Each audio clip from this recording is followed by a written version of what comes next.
रहे लोकतंत्र और मैं हूं आपके साथ नेहा दुबे। लोकतंत्र में आज हम बात करेंगे दरअसल जम्मू कश्मीर की।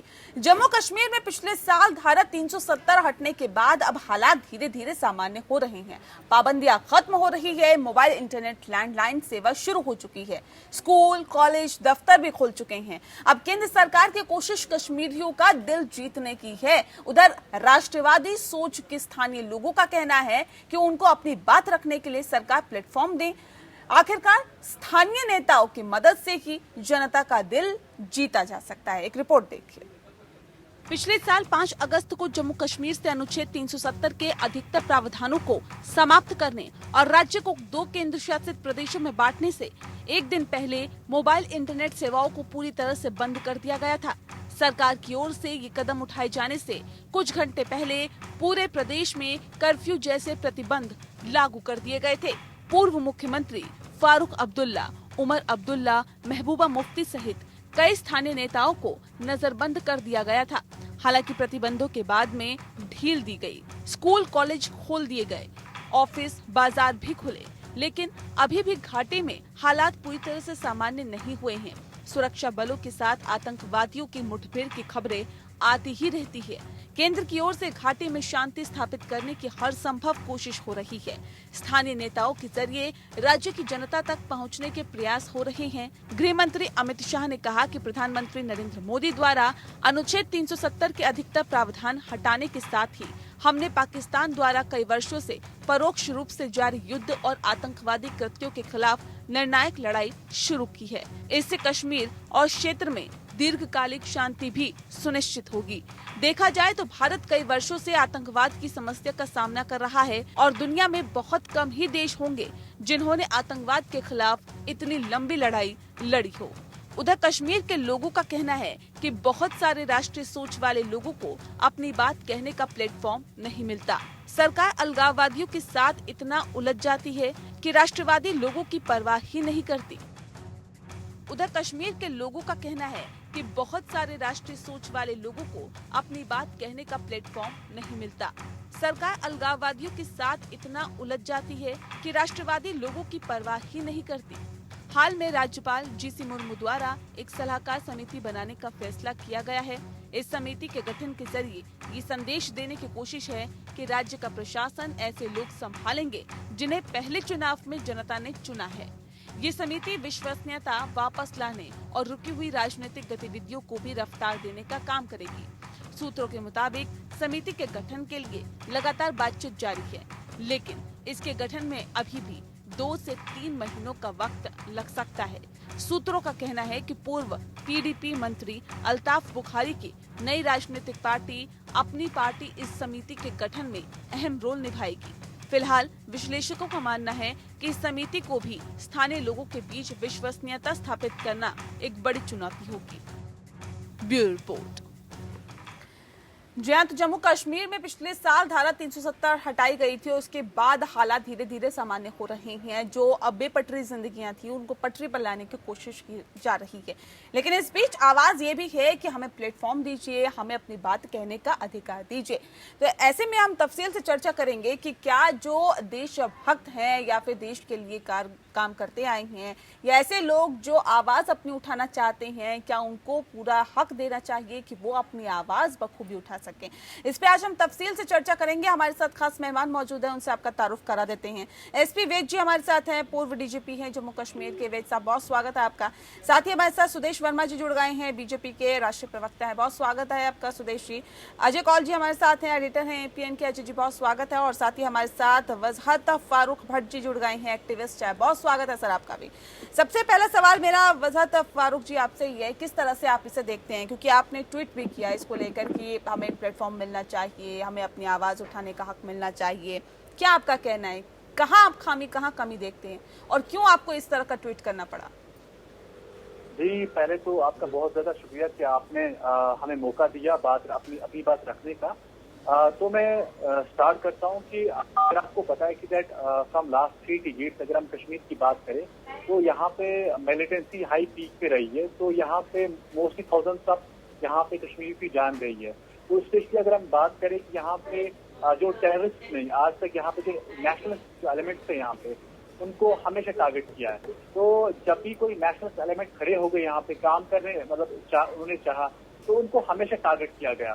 तो मैं यहाँ पे एज अ नेशनलिस्ट, यहाँ पे नेशनलिस्ट यूथ यहाँ पे हूँ, कश्मीरी काम का एक संस्था चलाता हूँ, यूथ ऑर्गेनाइजेशन। तो मेरे जैसे यहाँ पे बहुत सारे ऐसे यूथ है जो काम करते हैं और काम करते थे। तो अनफॉर्चुनेटली अगर प्रॉब्लम ये आ रही है कि जब यहाँ पे बहुत सारे यहाँ पे ऑर्गेनाइजेशन पार्टीज है जो अपनी बातें रख पाते हैं, बट अनफॉर्चुनेटली जो यहाँ पे नेशनलिस्ट लोग हैं तो कभी मौका नहीं मिला कि वो अपनी बात रख पाए। अगर वो कभी भी अपनी बात रख पाते हैं तो नेक्स्ट डे उनकी डेड बॉडी मिलती है हमें यहाँ पे। ऐसे ही लोग अगर आप देखोगे, मैं यहाँ पे ओनली कश्मीरी नेशनलिस्ट नहीं हूँ, यहाँ पे बहुत सारे मैक्सिमम अगर आप यहाँ पे देखने को आपको मिलेगा कि कश्मीरी नेशनलिस्ट ही है जो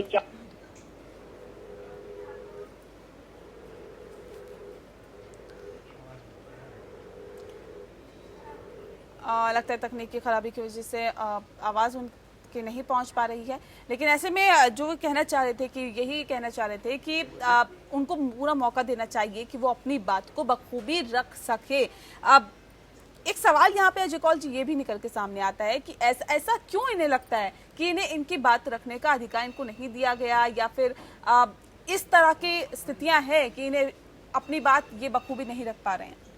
नहीं, जो ये कह रहे थे कि जो मैंने सुना कि वो उनको एक्चुअली उनको जब नेशनलिस्ट वॉइसेस जो जे के कश्मीर में है पर्टिकुलरली, जो टेरर थ्रेट में भी अपना वॉइस उठाते रहते हैं, उनको एनकरेज नहीं किया जाता है।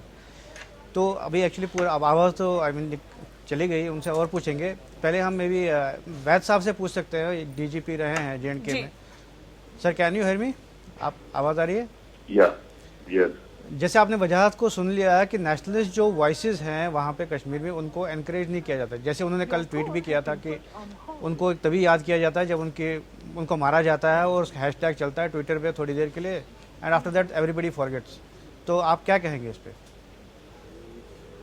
ये सही है कि जो प्रो इंडिया ताकतें हैं या बोलने वाले हैं उनको पाकिस्तान और आईएसआई की तरफ से टारगेट किया जाता है, और बहुत सारे जो भी कश्मीर हल के बारे में बात करते हैं या जवानों को ये पता रखते हैं कि हिंदुस्तान में ही उनका खतरा है, तो कई बार हमने देखा पिछले कई सालों में उनको टारगेट किया गया, उनको थ्रेटन किया गया, उनको सोशल मीडिया में थ्रेटन किया गया, और उनको कई बार टेररिस्ट में भी किया जाता है। ये ऑर्केस्ट्रेट होता है और कोशिश की जाती है कि प्रो इंडिया कोशिश को दबाया जाए, और जो लोग पाकिस्तान की जबान बोलते हैं उनको एनकरेज किया जाता है। ये कुछ हद तक सही है।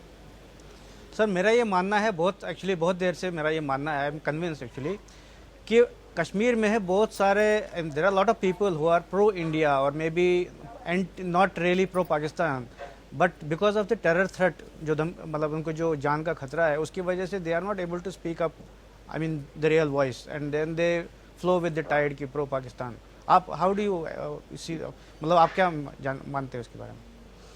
हाँ, ये हमेशा गान का थ्रेट रहता है। आपको मालूम है कश्मीर के हालात की वजह से, हालांकि बहुत सारे लीडर्स जिनको सिक्योरिटी दी हुई है, जिनको हमारी असेसमेंट पुलिस और सिक्योरिटी फोर्सेस के असेसमेंट के मुताबिक लगता है कि खतरा है, उनको सिक्योरिटी दी जाती है, इसमें कोई शक नहीं। लेकिन हमेशा उनको ये डर रहता है कि हमें टारगेट किया जाएगा, हमें डायरेक्टली या इनडायरेक्टली टारगेट किया जाएगा, तो वो बहुत सारे खुलकर बोल भी नहीं पाते हैं। ये बिल्कुल सही है। और जो आप इंडिया को लताड़े, जो मर्जी हिंदुस्तान के खिलाफ बोले, तो फिर आप सकते हो अगर आप इंडिया के फेवर में बात करते हैं तो आपको हमेशा ये डर रहता है कि मुझे टारगेट किया जाएगा, और ऐसे ताकतों को बाहर दबाने की कोशिश की जाती है। बाद से ये कोशिशें होती हैं।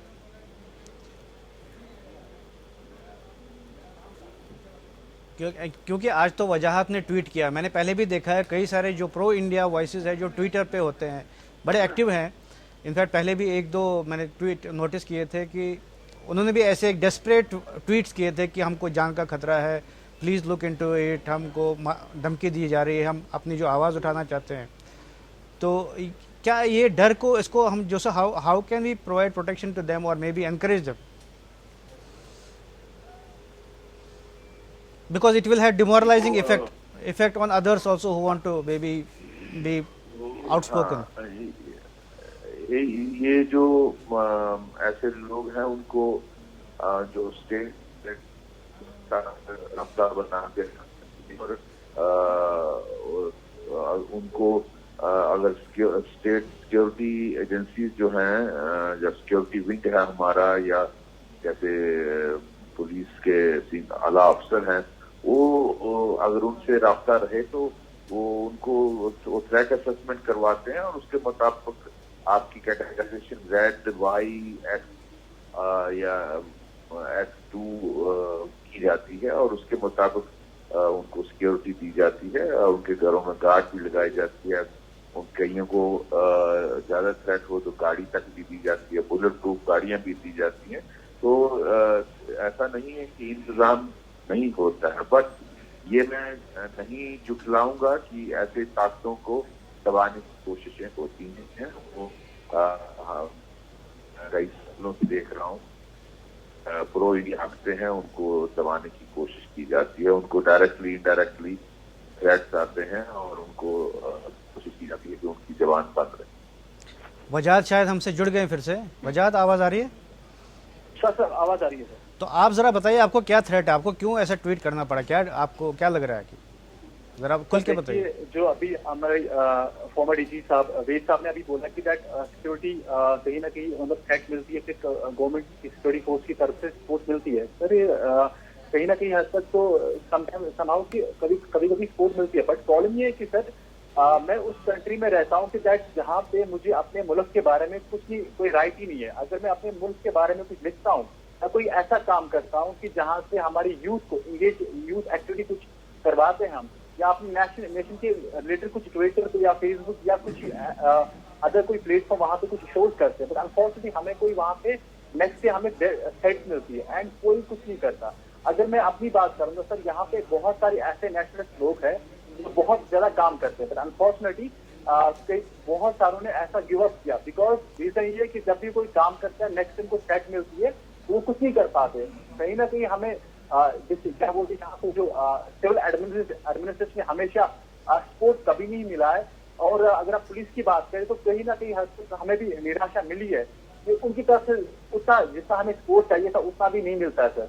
तो अगर हम यहाँ पे अगर हम हालातों की बात करें, हालात क्यों नहीं खराब है, हालात क्यों खराब है यहाँ पे कंटिन्यूसली, तो सर हम ये सोचते कि यहाँ पे जो यहाँ पे कैंप पॉलिसी जो लास्ट 3 डेज से हमें यहाँ पे पॉलिसी चल रही है, जो हमारे जो फॉर्मर रॉ चीफ थे AS डोलर, जो उनकी जो पॉलिसी थी वो वही जो पॉलिसी चल रही थी जो यहाँ पे जो प्रो और जो एंटी एलिमेंट्स यहाँ पे जो सेपरेट लोग थे उनके साथ कंप्रोमाइज किया जाता है। अगर वो कुछ एक्टिविटी करते हैं उनके साथ कंप्रोमाइज किया जाता है कि आप ये मत करो।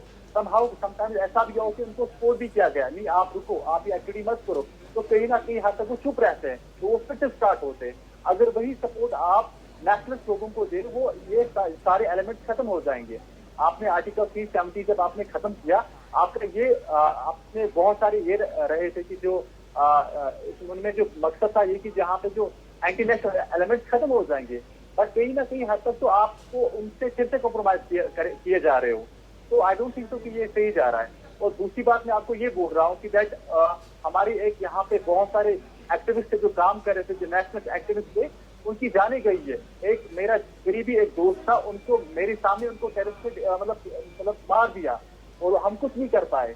और कौन थे वो जरा उनके बारे में बताइए सर। उनका नाम था अर्जुमन माजिद, वो बहुत बड़े एक्टिविस्ट थे, मेरे बहुत क्लोज थे। मेरे सामने बारामूला में उनकी किलिंग हुई थी लास्ट ईयर, और किसी ने उनकी मतलब कुछ नहीं होगा उनकी फैमिली के साथ, और कोई सिक्योरिटी प्रोवाइड नहीं उनकी तरफ से। वो ड्रग्स पे काम कर रहे थे और अच्छे नेशनलिस्ट बंदे थे, बट कोई किसी ने सपोर्ट नहीं किया जब तक उनकी जान गई।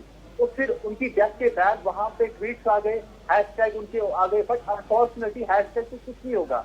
आपको ग्राउंड में आके इनकी नेशनल फोरम की हेल्प करनी है।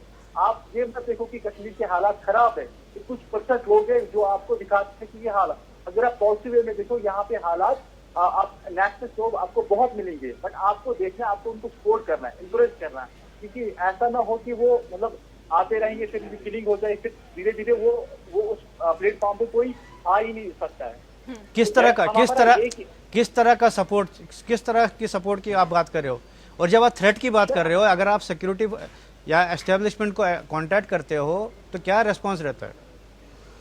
सर अगर मैं आपको ये बात बताता हूँ कि सर जब भी अगर मैं आपको क्या चाहता हूँ कि अगर हम यहाँ पे आइडियोलॉजी से, अगर हम नेशनल कॉन्फ्रेंस की बात करें, यहाँ पे पॉलिटिकल पार्टीज की बात करें या सेपरेटिस्ट की बात करें, किसी को मतलब कोई हर किसी का अलग अलग मैनिफेस्टो है, वो अलग अलग उनकी बात है, बट जब हम चाहते हैं कि हम अपने नेशन की बात रखें, अपनी बात रखें, बट जब हम अपनी बात रखना चाहते हैं तो दूसरे दिन हमारी कोई थ्रेट मिलते हैं, तो तीसरे दिन हमें डेड बॉडीज मिलती है। ये हमें भी एक राइट होना चाहिए कि हमें ऐसी चीजें रखने को मौका मिले। और दूसरी बात सर, अगर हम कोई बात रख रहे हैं तो कम से कम हमारे सेफ्टी होना जरूरी है। जितने भी नेशनलिस्ट लोग हैं उनको बैकअप होना जरूरी है कि कोई हमारी जो सिक्योरिटी फोर्स चाहे सिविल एडमिनिस्ट्रेशन, उनसे सपोर्ट मिलना जरूरी है, तभी जाके हम आगे जाके काम कर पाएंगे। किस तरह की बैकिंग, वही मैं पूछ रहा हूँ, किस तरह की बैकिंग क्या चाहिए, सिक्योरिटी या what else? Sir not only obviously security तो चाहिए सर। अगर आप आज की बात देखो तो हमारे यहाँ पे ऐसे लोग हैं जो मेन स्ट्रीम पॉलिटिक्स में आती, जो वो जो वो अपोजिशन में आते थे, देखिए एंटी नेशनल, वो पाकिस्तानी बन जाते, जब वो गवर्नमेंट में आते तो वो हिंदुस्तानी बन जाते, तो उनके लिए सिक्योरिटी आपने रखी है। बट जो नेशनलिस्ट लोग जो बात करते वो ओपन आते, जो अपने नेशन की बात करें, आपने उनके लिए क्या रखा है? एक आपने पुलिस वाला भी उनके लिए नहीं रखा है। तो ये ऑब्वियसली होना चाहिए कि जितने भी नेशनलिस्ट होंगे उनके लिए सिक्योरिटी होना जरूरी है। तो दूसरी बात एक ही है, आपको मॉरल सपोर्ट होना जरूरी है, उनको देना जरूरी है। तो दूसरी बात, जब भी कोई जो कुछ करना चाहते, कोई इवेंट होना, मतलब जो नेशनल इवेंट हम करवाते हैं, और दूसरी बात हम प्लेटफॉर्म उनको कभी नहीं मिलता है जहाँ पे वो अपनी बात रख पाते, वो उनको नहीं मिल रहा है सर। चले, हमारे साथ बीजेपी के स्पोक्स पर्सन भी है सुदेश वर्मा। सुदेश, ये जो हालात और जो स्थितियां बनी हुई है, जिस बात का जिक्र अभी वजाहत जी कर रहे थे, ये नौबत क्यों आ रही है? देखिए, आपको पता है कि अब एक नई शुरुआत हुई है जम्मू कश्मीर में। तो शुरुआत के तहत जो पुराने ढर्रे से सोचते थे वो अपने आप को अलग थलग महसूस करेंगे। पुराने चश्मों से अगर जम्मू कश्मीर को देखा जाएगा तो जम्मू कश्मीर की हकीकत को नहीं समझ सकते। 80,000 करोड़ पैकेज का डेवलपमेंट पैकेज दिया है जम्मू कश्मीर को, और बहुत से प्रोजेक्ट शुरू हो गए हैं। एयरपोर्ट बनने हैं, एम्स बनने हैं, बहुत से प्रोजेक्ट शुरू हो चुके हैं। पावर के टर्म में देखिए, पंचायत में डेमोक्रेसी की वाकई में शुरुआत हो चुकी है। अगर आप देखना चाहते हैं कश्मीर की हकीकत को, तो उन पंचायतों में जाके देखते हैं कैसे नए रिप्रेजेंटेटिव जो किसी परिवार से नहीं जुड़े हुए, किसी पारंपरिक पार्टी से नहीं जुड़े हुए, वो आकर वहां पर राजनीति कर रहे हैं और गांव को खुशहाल बनाने का काम कर रहे हैं। ये जो बताया रजत भाई ने, ये भी एक है। देखिए अजय जी जो क्वेश्चन पूछा, ये हकीकत है कि जब तक डर रहेगा तो डेमोक्रेसी सही तरीके से नहीं आएगी, और डर को खत्म तभी हो पाएगा जब हम टेररिस्टों को पूरा सफाई करें। आप देखिए जिस तरह से टेररिस्ट मारे जा रहे हैं, सिक्योरिटी फोर्सेस हमारी बधाई के पात्र हैं। और बहुत बड़ा अचीवमेंट ये है कि जम्मू कश्मीर पुलिस सक्सेसफुल होती है। जब लोकल पुलिस सक्सेसफुल होती है तो आप ये मानिए कि लड़ाई जो है नेशनलिस्ट फोर्सेस जीतेगी, चाहे कुछ भी हो जाए। पाकिस्तान टेररिस्टों को भेजने का प्रयास कर सकता है, लेकिन वो मारे जाएंगे। तो और जो भी प्रिजनर्स थे जिन लोगों ने एहतियात रखा था, वो रिलीज हो रहे हैं। तो अब नई शुरुआत होगी, लेकिन एंटी इंडियन नैरेटिव नहीं चलेगा। जब धारा 370 निष्क्रिय की गई थी तब भी ये बात कही गई थी कि नई शुरुआत होगी, और ये भी कहा गया था सर, ये भी कहा गया था कि अब यहाँ पर आतंकवादी घटनाएं नहीं होगी। क्या लगता है आपको कि ऐसा हो रहा है? नहीं, बिल्कुल हो रहा है। आप देखिए आतंकवादी घटनाएं कभी नहीं हुई है, बहुत से आतंकवादी मारे गए हैं। देखिए जब दिया बुझने को होता है तो उसके लौ बहुत तेजी से फड़फड़ाते हैं, और बहुत सक्सेसफुल रहे हैं हमारे जो वहाँ पर कैंपेन रहे हैं टेररिज्म के खिलाफ और लोगों की जिंदगी को बेहतर करने के लिए। बहुत नए युवा लोग, रजत जैसे युवा लोग सामने आए हैं जो राजनीति करना चाहते हैं। ये बहुत बड़ा अचीवमेंट है। अब्दुल्लाज और मुफ्तीज और बाकी ट्रेडिशनल फोर्सेस जो है इनको दबाने का प्रयास करेंगे, लेकिन वो सक्सेसफुल नहीं होंगे, क्योंकि ग्रासरूट डेमोक्रेसी उनको एक्सेप्ट नहीं करती। ये लोग फोर्सेस ऑफ एक्सप्लॉयटेशन। किस तरह के बदलाव आप देखते हैं? आपने कहा कि धारा 370 हटी, ठीक है, निष्क्रिय हुई, लेकिन सर बदलाव कहाँ, किस तरह के बदलाव है? देखिए, जम्मू कश्मीर में हमारी जो लड़ाई है वो ऐसी लड़ाई नहीं है कि ओपन एंड शट कर दिए, दरवाजा बंद हो गया, सब कुछ बंद हो गया, ऐसा नहीं है। आपको पता है इसका इतिहास रहा है, एक आइडियोलॉजिकल लड़ाई है। ये लड़ाई ये भी है जो उसको कन्वर्ट करना चाहते थे, जिहाद की लड़ाई लड़ना चाहते थे जो पाकिस्तान चाहता था, उसका भी है, टेररिज्म का भी है, इसको अलग करने की जो कवायद थी उसके खिलाफ भी लड़ाई है। ये एक आइडियोलॉजिकल लड़ाई है जिसमें हम सक्सेसफुल हुए हैं। सर एक लड़ाई ये भी तो है, एक लड़ाई ये भी तो है जो वजाहत जी कह रहे हैं। बिल्कुल है, वो सही बोल रहे हैं, उनको सिक्योरिटी देना हमारा काम है। लेकिन आप बताइए कि जब तक पूरा थ्रेट का वातावरण खत्म नहीं हो जाता, फियर फैक्टर खत्म नहीं हो जाता। जैसे एक छोटा सा एग्जांपल दे रहे हैं, जैसे कोरोना का फियर है, एक फियर है, कोरोना होगा जरूरी नहीं है, टेररिस्ट आपको मार पाएंगे जरूरी नहीं, फियर तो है। तो उस फियर से तभी हट पाएंगे हम जब टेररिस्ट अपने कामयाब नहीं हो पाएंगे वो अपने मंसूबे में। और बिल्कुल गारंटी है, जिस तरह सिक्योरिटी फोर्सेस काम कर रहे हैं, जिस तरह से वैद साहब ने बताया, निश्चित कामयाबी हमें ही मिलेगी। जम्मू कश्मीर भारत का इंटीग्रल पार्ट है। इस चीज को वहाँ के लोग रियलाइज, मैक्सिमम लोग रियलाइज करते हैं, और जो नहीं रियलाइज करते वो रियलाइज कर देंगे। नहीं, हकीकत है। नहीं सर, इसके लिए मैं जरा वैद साहब से पूछूंगा। वैद साहब, सर आवाज आ रही है मेरी वैद साहब? हाँ जी। देखिए, जब आप डीजीपी थे तो उस टाइम पे कई सारे पुलिस ऑफिसर, पुलिस मैन ऐसे कि टारगेटेड वे में मारे गए। उस टाइम पे भी इनफैक्ट आई ऑल्सो नोटिस कि मतलब नेशनल लेवल पे BJP political leader, I say no political leader actually express condolences और स्पोक अबाउट देम। जैसे अब कुछ फौजी भी मारे गए in fact. So how do you see that? मतलब is it not discouraging for those people who are actually fighting the war, India's war there? नहीं, it is not discouraging. In fact, present government बहुत support करती है उनको। मैं आपको बताना चाहूंगा, जो लोकल पुलिस है उसका बहुत योगदान है। ये बात नहीं भूलनी चाहिए कि जम्मू कश्मीर की पुलिस का बहुत अहम रोल है। और जो आपके जितने भी ऑपरेशन होते हैं इसमें टेररिस्ट मारे जाते हैं, उसमें 95% इंफॉर्मेशन जो है वो जेल की पुलिस से आती है और उनका पार्टिसिपेशन होता है। और पुलिस में ज्यादा पानियां दी हैं, कितने हजारों लोकल पुलिस वाले जख्मी हुए, उसके लिए कितना मुश्किल है वहाँ वहीं रहना है, उसी मोहल्ले में रहना है, उसी इलाके में रहना है और सही ऑपरेशन करवाना। उनको कई बार सोचिए ऑस्ट्रेसाइज भी किया जाता है, उनको उनकी फैमिलीज को थ्रेट मिलती है, उस सब के बावजूद वो काम करते हैं। और हमारी पैरामिलिट्री फोर्सेस और आर्मी मिलकर जेट के पुलिस के साथ बहुत बढ़िया काम कर रहे हैं, करते आए हैं और आगे भी करेंगे, इसमें मुझे कोई डाउट नहीं है। और लेकिन ये सच है कि काम करने वाले को दिक्कतें जरूर आती, वो दिक्कतों का सामना कर रहे हैं, बड़ी बहादुरी के साथ कर रहे हैं और आगे भी करेंगे। नहीं, we acknowledge that and appreciate that sir, we know that.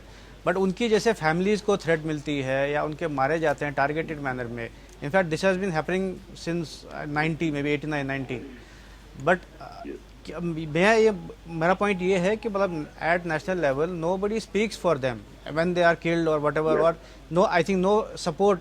अभी आई थिंक आपने when you were DGP you had given some financial I think relief और something you had sanctioned, but otherwise they are left to on their own. That is the point I am trying to make. हाँ, उनकी families are left to on their own. हाँ, वो सही है कि जिस तरह का सपोर्ट मिलना चाहिए था वो पहले नहीं मिलता था, लेकिन पिछले कुछ अरसे से गवर्नमेंट पूरी तरह सपोर्ट कर रही है। मुझे याद है जब मैं डीजीपी था तो अगर कोई पुलिस वाला शहीद होता था तो उसको 27 लाख रुपए टोटल एक्सक्रीशन मिलता था।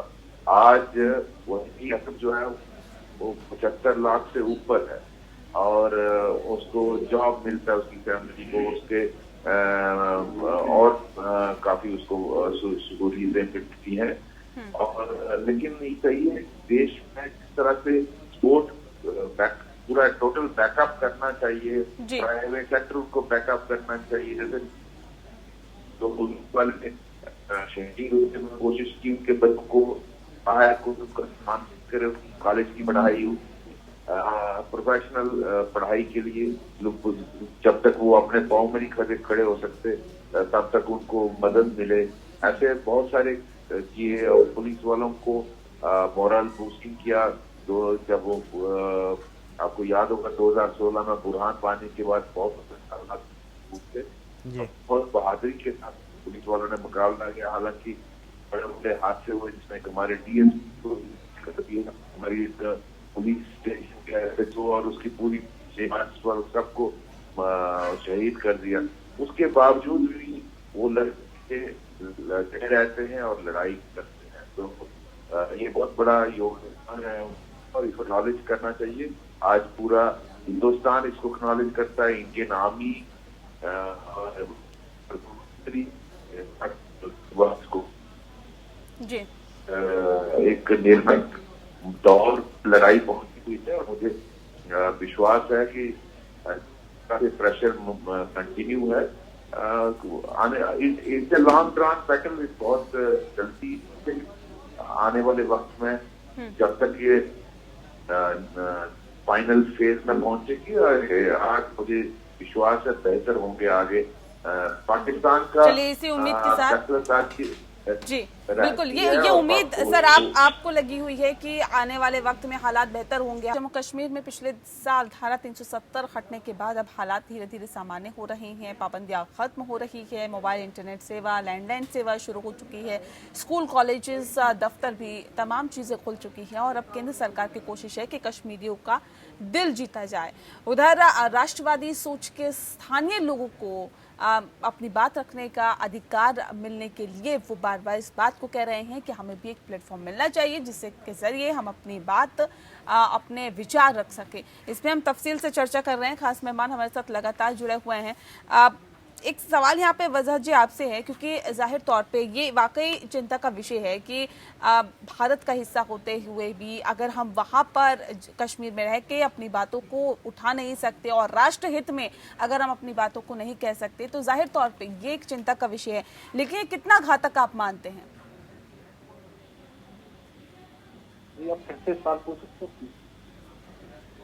सर आवाज मिल पा रही है आपको? जी वजह जी, सवाल इस बात को लेकर है कि कश्मीर जम्मू भारत का हिस्सा है और हम भारत में रहकर अगर हम अपनी बात को, राष्ट्रवादी सोच को सामने नहीं रख सकते हैं तो ये कितना चिंता का विषय है, कितनी बड़ी चिंता की बात है? मैं आपको यही बोलूंगा कि हमारी सबसे बड़ी प्रॉब्लम हमारे कश्मीर में यह है कि जो इससे पहले यहाँ पे लोग मतलब थे जो क्या बोलते सेल्फ रूल की बात करते थे, अडॉप्ट की बात करते थे और वहाँ पे दिल्ली को बेवकूफ या ब्लैकमेल करते थे कि हम ही यहाँ पे नेशनलिस्ट लोग हैं, बट हकीकत में यहाँ पे वही उनको गुमराह करते थे। अगर हम आज की बात करें यहाँ पे मैं अपनी बात नहीं करूंगा, बहुत सारे मैक्सिमम यहाँ पे नेशनलिस्ट लोग हैं जो काम करना चाहते हैं, जो नेशनलिस्ट आइडियोलॉजी को फॉलो करते हैं, यहाँ पे जो चाहते हैं कि यहाँ पे नेशनल हमारा जो इंडियन नैरेटिव बिल्डअप हो, यहाँ हर गांव में हर जगह पे बिल्डअप हो। बट अनफॉर्चुनेटली ये बहुत बदकिस्मती की बात है। मैं फिर से दोहराना चाहता हूँ कि भाई अपने नेशन में, अपने घर में हम अपनी बात, अपनी घर की बात नहीं कर सकते। ये बहुत बदकिस्मती की बात है। वजाहत एक चीज बताओ, वजाहत जी एक चीज बताओ, आपको जैसे ये टेरर थ्रेट, ये थ्रेट आती है, ये टेररिस्ट से आती है या ओवरग्राउंड वर्कर से आती है? जी देखिए, यहाँ पे जो भी यहाँ पे काम करता है, जितने भी यहाँ पे ऑर्गेनाइजेशन, जितने भी यहाँ पे नेशनलिस्ट लोग हैं, जो भी जब भी वो कुछ काम करना चाहते हैं या कुछ यूथ एंगेजमेंट प्रोग्राम होते हैं या डायलॉग्स होते हैं, डिबेट्स होते हैं, जो यहाँ पे पीस के डिबेट्स होते हैं या कुछ और चीजें होती है, तो नेक्स्ट डे क्या होता है कि यहाँ पे थ्रू सोशल मीडिया वहाँ पे डिफरेंट फैक्ट्स आती है, डिफरेंट ब्लॉग से डिफरेंट लोगों के जो मतलब उनसे वहाँ पे क्या होता है कि थ्रेट्स मिलती है, वो कम एब्सोल्युटली वो टेररिस्ट ऑर्गेनाइजेशन बैक करती है और उनसे उनको थ्रेट मिलती है। और वहाँ पे इनके बहुत सारे ब्लॉग्स चल रहे हैं, फेसबुक पे इनके या ट्विटर पे आप देखो या डिफरेंट सोशल मीडिया पे देखो आप, वहां पे आपको कंटिन्यूसली जब भी हम कुछ काम करते हैं उनकी कमेंट में रिप्लाई या मैसेज आते हैं कि आपको मार दिया जाएगा अगर आपने इस चीज से बाज नहीं आई। और जब भी हम कुछ करना चाहते और करना चाहते हैं तो हम नेक्स्ट से आपको जितने भी हमारे कुछ लोग हैं उनको मारा जाता है, तो हम उनको प्रोटेक्ट नहीं कर पाते हैं। जिनके लिए हम काम करते हैं ऑब्वियसली वो धीरे धीरे उनको गिव अप करते हैं और उस चीज से दूर जाते हैं। तो जो हम चाहते हैं वो हम नहीं कर पाते आखिरकार। नहीं, आपको ओपनली भी थ्रेट दी जाती है या खाली ट्विटर पे या फोन से?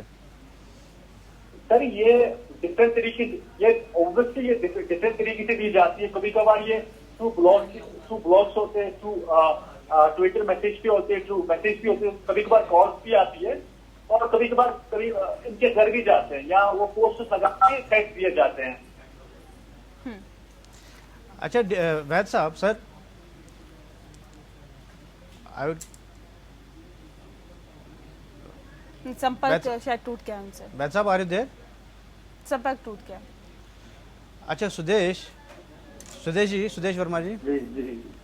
जैसे ये कह रहे हैं कि नेशनलिस्ट वॉइसेस को एनकरेज नहीं किया जाता है, तो एक बीजेपी पावर में है तो क्या रोल करना चाहिए कि ऐसी वॉइसेस को एनकरेज किया जाए ताकि वो फ्रीली बोले, या जो और भी पोटेंशियल लोग हैं जो डर रहे होंगे कि इसके साथ देखो क्या हो रहा था, मैं बोलूँगा तो मेरे साथ भी यही होगा, तो इनको ऐसे एनकरेज कैसे किया जाए? देखिए, नेशनलिस्ट वॉइसेस के लिए बहुत बड़ा स्पेस है जम्मू कश्मीर के राजनीति में, और इन्हें अगर थ्रेट पहुंच रहा है तो ये कंप्लेंट कर सकते हैं। वहाँ पूरा एक मैकेनिज्म बना हुआ है, तो उसे ट्रेस किया जाता है। मैं आपको बताऊं अजय जी, इसको मैं कहीं से भी छोटा नहीं आंक रहा हूँ, इन्होंने जो थ्रेट की बात की है, लेकिन आपको मैं बताऊं कि बीजेपी के प्रत्येक प्रवक्ता को रोज थ्रेट मिलता है। आप विश्वास नहीं करेंगे टेररिस्टों के द्वारा, क्योंकि हम मुखर होकर बोलते हैं। आप देखिए बाकी पार्टियों के लोग नहीं बोलते हैं, शायद उनके अंदर ये डर होगा। हम लोग भी बोलते हैं, हम लोग भी एक्सपोज होते हैं, और निश्चित ही इफेक्ट को कम करने की आवश्यकता है। सुदेश जी, बीजेपी वर्कर या पॉलिटिकल वर्कर कोई भी हो, अगर वो बोलता है उसको थ्रेट मिलती है, उसके पास सिक्योरिटी है। यहाँ पे हम बात कर रहे हैं जो आम लोग हैं जो अपना वॉइस उठाना चाहते हैं प्रो इंडिया के लिए, I mean pro India voice, मैं तो बोल ही रहा हूं। उनको एनकरेज कैसे किया, उनको एक फीलिंग ऑफ सिक्योरिटी कैसे दी जाए? उसके लिए मैकेनिज्म है, ये जाएं और अपना कंप्लेंट वहां पर दें, और कंप्लेंट देंगे तो निश्चित ही कंप्लेंट होगी, कंप्लेंट से इंटेलिजेंस पता लगेगा और हम लोगों को उस जगह पहुंचने में शायद ज्यादा आसानी हो जहां पहुंचना चाह रहे हैं, जिससे कि हम ट्रेस कर सके कौन थ्रेट दे रहा है। आजकल साइबर स्पेस की जगह आपको पता ही है कि बहुत टफ नहीं है। अगर थ्रेट व्हाट्सएप से आ रहा है या मान लीजिए थ्रेट कॉल से आ रहा है या आपको ईमेल से आ रहा है, तो इसके प्रोविजंस हैं, और निश्चित ही जहाँ थ्रेट परसेप्शन वाजिब माना जाएगा, सिक्योरिटी तो दे ही रहे हैं। और देखिए बीजेपी के बहुत लोग मरे हैं इस टेररिज्म से, आपको पता है हमारे बड़े बड़े नेता लोगों को मारा गया है, और फिर भी हम अपनी आवाज को कभी दबने नहीं दिए, हम लोग बोलते ही रहे। और आज जो राष्ट्रीय आवाज है, राष्ट्रीय चेतना की आवाज है, जम्मू कश्मीर से आ रही है, ये बहुत अच्छी बात है। और इनके जैसे युवा निश्चित ही आगे आएंगे और वहाँ की राजनीति में सक्रिय राजनीति में पार्टिसिपेट कर पाएंगे, ऐसी हमारी कामना है और हर प्रयास हम कर रहे हैं। सुदेश जी, मैं तो राजनीति से आगे हट के बात कर रहा हूँ, ये राजनीति से रिलेटेड नहीं है। मैं जनरल मासेस जो उनकी वॉइसेस है जो मारे गए, मेरा पॉइंट ये है कि कई सारे ऐसे वॉइसेस जो एक्टिविस्ट थे, जैसे अभी उन्होंने बताया एक एक्टिविस्ट थे जो एंटी ड्रग वहाँ पे एक्टिविज्म कर रहे थे, he was fighting against drug abuse, तो he was killed I think 1 साल पहले या 1.5 साल पहले, जो आप बता रहे थे वजह। तो ऐसे जो लोग हैं जो मारे जाते हैं उनको कोई पूछता नहीं है। In fact there are not even national level पे political leaders even don't care to even condemn और कंडोल।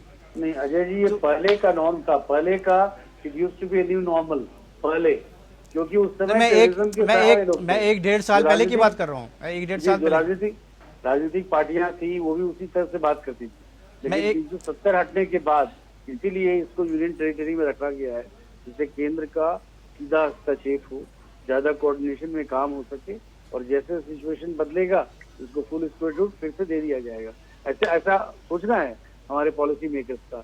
लेकिन ये जो थ्रेट की आप बात कर रहे हैं, ये भी जाएगा, आहिस्ता आहिस्ता जाएगा, कम होगा और निकलेगा, समाज से ही निकलेगा। और जिस भी व्यक्ति को ऐसे थ्रेट मिलते हैं उन्हें सिक्योरिटी फोर्सेस को अपने कॉन्फिडेंस में लेना चाहिए, इसको लाइटली नहीं लेना चाहिए, और उसके बाद सिक्योरिटी फोर्सेस काम करेगी। अच्छा Vaid sir, are you there now? Hello. Mister Vaid, are you there? आप, आवाज आ रही है? हाँ आ रही। अच्छा, मैं आपसे पूछना चाहता हूँ कि ये जो थ्रेट अभी बजाज भी बात कर रहे थे, जो ओवरग्राउंड जो टेररिस्ट हैं वो तो है ही, लेकिन overground workers play a huge role in threatening people और आई मीन स्केयरिंग देम, तो उनको कैसे डील किया जाए? I mean they have to be, I mean they play, I mean they are the front actually, उनके साथ कैसे deal किया हाँ, जाए?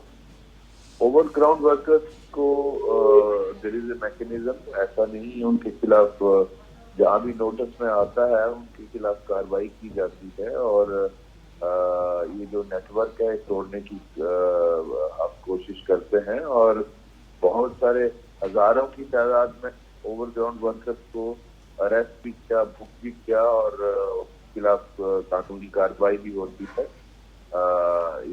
इसमें कोई वो नहीं है, शक नहीं है, लेकिन कंप्लीट हर आदमी को सिक्योरिटी नहीं दी जा सकती, ये समझना चाहिए। अल्टीमेटली सिक्योरिटी का माहौल क्रिएट करना इम्पोर्टेंट है। हर आदमी को सिक्योरिटी देना पॉसिबल नहीं है कि हर शहरी को पीएस तो दिया तो कुछ नहीं होता है। बस जहाँ तक आता है जहाँ, तो मुझे अपने टाइम का याद है, हम पे उसके खिलाफ अगर उसने सोशल मीडिया यूज करके थ्रेट किया है या अदरवाइज दिया है, उस पर पूरी एविडेंस देकर उसके खिलाफ कार्रवाई की जाती है, और केस को ट्रेस करके हल करना जरूरी है, और उसको कन्विक्ट कराना जरूरी है उसको। इनफैक्ट मैं भी यही बात कर रहा था कि you can't give security to everyone, but एक सेंस ऑफ सिक्योरिटी या माहौल क्रिएट किया जाए, उसमें क्रिएट करना जरूरी है। उसके लिए इफेक्टिव पुलिसिंग करना बहुत जरूरी है। And also these overground workers who actually threaten their families and और डायरेक्टली थ्रेटन देम, उनको have to be taken to task seriously, I guess. उनके खिलाफ कार्रवाई होनी चाहिए, आइडेंटिफाई करके, और क्विक कार्रवाई होनी चाहिए। अदरवाइज अगर उसको डिले किया जाए, टैक्टिकल जो अप्रोच हो, तो उस तरह के प्रॉब्लम करते हैं, उनको कार्रवाई नहीं। सर ऐसे ही नेशनलिस्ट वॉइसेस है, इनफैक्ट आप तो you have led these operations कि अभी ऐसे इतने एंटी टेरर ऑपरेशंस हुए हैं specific information related, so this also indicates कि लोकल लोग ही इंफॉर्मेशन देते होंगे पॉसिबली। हाँ हाँ, 101%, इसमें कोई दूसरी राय नहीं है। ये लोकल लोगों का साथ नहीं हो तो आप ये कामयाबी नहीं हासिल कर सकते हो। तो मैं जो लोकल पुलिस का कह रहा था, लोकल पुलिस का सोर्स तो लोकल लोग ही होते हैं। टेक्निकल इनपुट होता है और ह्यूमन इनपुट होता है। वो लोकल लोगों का साथ बहुत जरूरी है, और आम आदमी नहीं चाहता है कि दहशतगर्दी उसके माहौल को खराब करे। हर आदमी चाहता है कि उसके बच्चे अच्छे तरीके से पढ़ें, अच्छा कार्रवाई करें, कारोबार करें, अच्छी नौकरी करें, और शांति से और जिंदगी गुजर कर सके। वो हर आदमी उसकी डिजायर वही होती है, और इसलिए बहुत जरूरी है कि वो हालात नॉर्मल हों। और वास्ट मेजॉरिटी जो है वो दहशतगर्दी के साथ नहीं है। जो एक फ्रैक्शन है जो जिनको रेडिकलाइज किया जाता है, जिनको टेररिज्म में झोंका जाता है। पाकिस्तान अपना मकसद उल्लू सीधा करने के लिए इनको कैनन फॉडर की तरह इस्तेमाल करता है, भड़काकर, इनको उकसाकर, इनको एंटी इंडिया और दिखा के एक सीन को कहीं क्रिमिनल इंसिडेंट हुआ है उसको बाद लड़कों को रेडिकलाइज करते हैं कि आपका हिंदुस्तान में फ्यूचर नहीं है, आपको गन उठाने के अलावा कोई चारा नहीं है। तो जब वो बच्चे भटक जाते हैं और फिर वो उनसे मर्डर करवाते हैं, तो वो फिर इस जाल में फंस जाते हैं जिस तरह अंडरवर्ल्ड करता है। वही तरीका है इनका भी। अच्छा, आपने जैसे बुरहान वानी का भी मेंशन किया 2016 वाले, you were the DGP at that time. अगर इनफैक्ट वो जो मुझे लगता है आपको ज़्यादा पता है कि इनफैक्ट यू नो कि जो इन्फॉर्मेशन बुरहान वानी को मारने की या उनकी उसके लोकेशन दी गई लोकल लोगों ने दी होगी, तो what does it tell the people, what is the message for those terrorist who are romanticising कि हम तो हीरो हैं यहाँ पे? उसके लिए यही है कि टेररिस्ट का अल्टीमेटली एंड जो है वो बुराई होता है। कोई 2 महीने रहता है, कोई 2 दिन रहता है, कोई 2 साल रहता है। तो यही बात मैं उनके पेरेंट्स को भी कहता था कि अपने बच्चे को इसमें मत उलझाएं, क्योंकि ये समझना चाहिए कि आपका दुश्मन हिंदुस्तान नहीं पाकिस्तान है, जो अपनी जियो स्ट्रेटेजिक लड़ाई जो है कश्मीर की धरती पे लड़के वहां के बच्चों को कैनन फॉडर की तरह इस्तेमाल करके उनको इसमें उन पाकिस्तान को ये सूट करता है दिखाना कि लोकल लड़के गन उठा रहे हैं और ये लोकल जो लड़ाई है, लोकल एजेंसी है, हमारा इसमें कोई रोल नहीं, जबकि 99% रोल उन्हीं का है।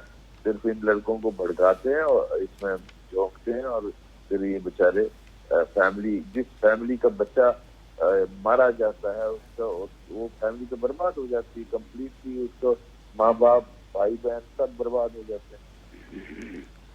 बट ये भी नहीं बताता कि इसका एक मैसेज ये भी नहीं है कि लोकल पीपल आपके साथ नहीं है, चाहे आप हीरो हो, अपने आप को हीरो समझते हो या आपको लगता है कि हम आपके साथ हैं, लेकिन हम आपके साथ नहीं। We don't want terrorism here. हाँ, इसमें कोई शक नहीं। लोकल लोग मैं जैसे पहले भी कहा कि वास्ट मेजॉरिटी टेररिज्म के साथ वो अमन चाहती है, वो नॉर्मल चाहती है। वो टेररिज्म में जो लोग ओवरग्राउंड वर्कर बन क्या टेररिस्ट बन के हैं, वो एक बहुत माइनर सा फ्रैक्शन है जिसको हमें कोशिशें करनी चाहिए, उनको इससे बताया जाए। इसीलिए हमने काफी यूथ प्रोग्राम्स इंट्रोड्यूस किए थे ताकि ये बच्चे और फैमिलीज को इस्तेमाल किया था कि इनको अपील करें वापस आने की। हम कामयाब भी हुए थे लगभग 100 बच्चों को वापस लाने में। मुझे उम्मीद है कि मेरे बाद भी वो कार्रवाई वो कंटिन्यू रहा होगा और इन बच्चों को वहाँ इस दलदल से निकालना जरूर। वजाहत आपने डीजीपी साहब को सुन लिया, तो आपकी जो एश्योरेंसेस है, जो डीजीपी साहब ने बोला है कि सिक्योरिटी अगर आप कांटेक्ट करें आपको सिक्योरिटी दी जाएगी या those people who are threatening you आपको उनको टैकल किया जाएगा, तो आप क्या कहेंगे अब? जी सर, मैं तो पहले तो मैं ये कहूंगा कि दैट 2018 की बात अगर मैं करूंगा कि दैट हमारे बारामूला की अगर बात करूं, नॉर्थ कश्मीर की बात करूं कि यहाँ पे ड्रग की बहुत तादाद, यहाँ पे ड्रग एडिक्ट बहुत ज्यादा हुए थे। तो ये डीजी साहब, एसपी बेग साहब उस टाइम डीजी कश्मीर के, तो उन्होंने वहाँ पे बारामूला में यहाँ पे ड्रग एडिक्शन सेंटर यहाँ पे फॉर नॉर्थ कश्मीर में ओपन किया था। एंड उसके नतीजे में मोस्टली अगर आप उस वक्त से अब तक यहाँ पे मोर देन 1000 लड़कियों ने जो ड्रग एडिक्ट थे वो उनसे नजात पा ली। और वहीं पे एक लड़के थे जो मैंने पहले ही अर्ज किया कि वहाँ पे अर्जुमन कहके एक लड़के थे जो बहुत अच्छे एक्टिविस्ट थे, उनको मतलब खुले मार्केट में उनको मार दिया गया। एंड ये लास्ट ईयर की बात है सर। तो ये तो डीजी साहब जी ने बोला तो हम इसको एक्सेप्ट करते हैं, मैं रिस्पेक्ट करता हूँ। बट द थिंग इज ये इट्स नॉट पॉसिबल कि दैट आप हर किसी को सिक्योरिटी प्रोवाइड करोगे। तो चलो ठीक है, आई एम जहाँ पे जो बड़े बड़े लड़के जो एक्टिविस्ट है, जो बहुत ज्यादा काम करते हैं, ओपन नेशनलिस्ट अपने नेशन को रिप्रेजेंट करते हैं, तो बस थिंग इज कि आज तो आपको सिक्योरिटी प्रोवाइड हो, दैट्स गुड। बट आप ये बोलो कि दैट जो आप एंटी नेशनल जो एलिमेंट्स है, एक तो जो टेररिस्ट की बात करें, बट वो लोग आप उनकी बात करें जो ओपन एंटी नेशनल जो नेशनल के खिलाफ प्रोपेगेंडा करते हैं और नेक्स्ट को टारगेट किया जाता है, आप उनके खिलाफ और भी एक्शन करो, तभी जाके यहाँ पे ग्राउंड पे हम काम कर सकते हैं। अच्छा वजाहत, अभी आप टीवी पे आ गए हो, आप सब लोग ने देखा होगा कि आप टीवी पे आ गए और एंटी नेशनल के खिलाफ बोल रहे हो। अभी आपको क्या डर लग रहा है ज्यादा या क्या? अभी क्या व्हाट इज योर फीलिंग?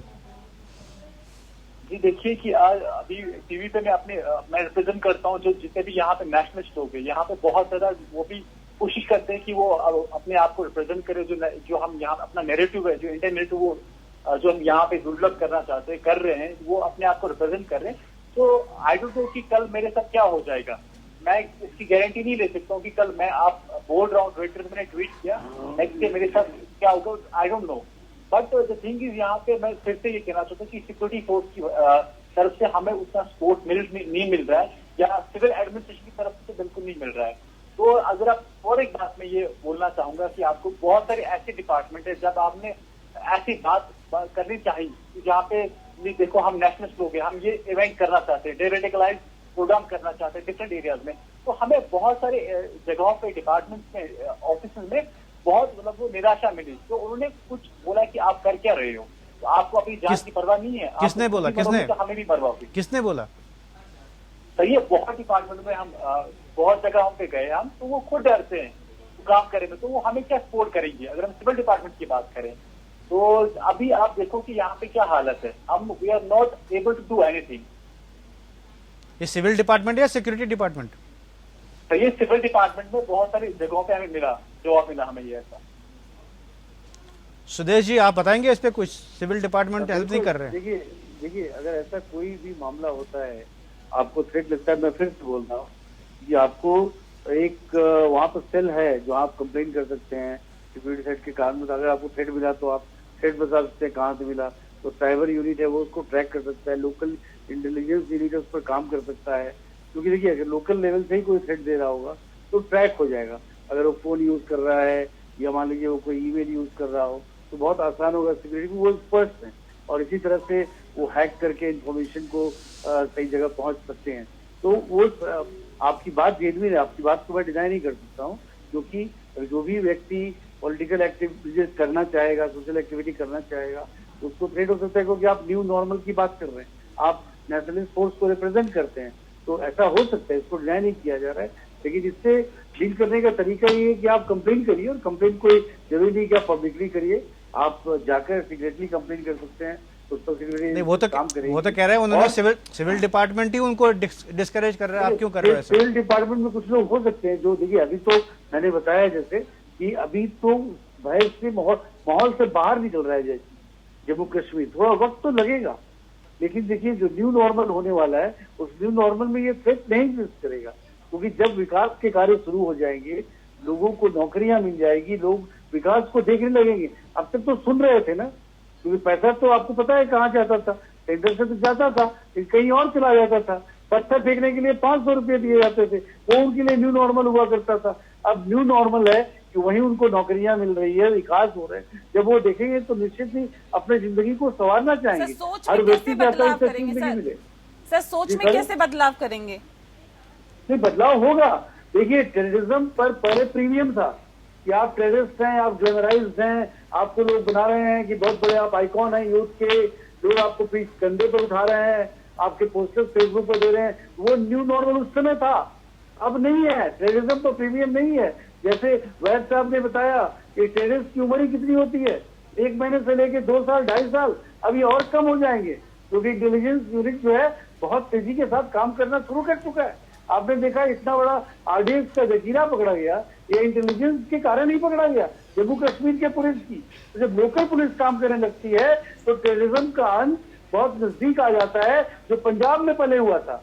आप याद करिए जो खालिस्तान फोर्सेस थे, जिस खालिस्तान की डिमांड इससे भी इसी तरह का भयानक स्थिति पंजाब में हुआ करता था। लेकिन जब लोकल यूनिट काम करने लगे, पंजाब पुलिस काम करने लगी, तो उसके बाद वहां से टेररिज्म का उन्मूलन हो गया, और जम्मू कश्मीर में भी यही होने वाला है। वैद साहब लास्ट में आपके पास आना चाहूँगा कि जैसे अभी वजाहत ने बोला कि वो सिविल एक्टिविटी कुछ करना चाहते थे, उनको डिस्करेज किया जाए, तो अगर ऐसे डिस्करेज करते रहेंगे तो फिर नेशनल वॉइस कैसे आएगी आगे? क्या करना चाहिए इनको? वजाहत गलत नहीं कह रहा है, ये हमारे नोटिस में भी आता था। बहुत सारे ये जो स्पाइक है इसको करना पड़े, तो बहुत सारे जो रेडिकल लोग जो जमाती टाइप हैं वो बहुत सारे सिविल डिपार्टमेंट में किसी तरीके से आ गए हैं। वो मैं समझता हूँ उनको आइडेंटिफाई करना चाहिए, उनके खिलाफ कार्रवाई होनी चाहिए, और गवर्नमेंट को इस, अगर आप नहीं गवर्नमेंट उस पर एक्ट करेगी तो कब करेगी? जो लोग नेशनलिस्ट लोगों को पैडल करते हैं उनके खिलाफ कार्रवाई होनी चाहिए। तो सरकार में बैठ के ऐसा अगर एंटी नेशनल काम करेंगे तो उनके खिलाफ कार्रवाई तो गलत बात, उनके खिलाफ कार्रवाई ऐसे लोगों को निश्चित करना देता हूँ। बिल्कुल, एंटी नेशनल काम करने वाले लोगों के खिलाफ सख्त कार्रवाई होनी चाहिए और जाहिर तौर पे अगर ऐसा होता है तो ये उदाहरण होंगे उन लोगों के लिए जो इस काम में आगे भी लिप्त रहने वाले हैं या फिर वो इस काम को करने की सोच रहे हैं। बहरहाल बहुत शुक्रिया आप सभी मेहमानों का हमारे साथ इस खास चर्चा में शामिल होने के लिए। इसी के साथ लोकतंत्र में इतना ही। नमस्कार।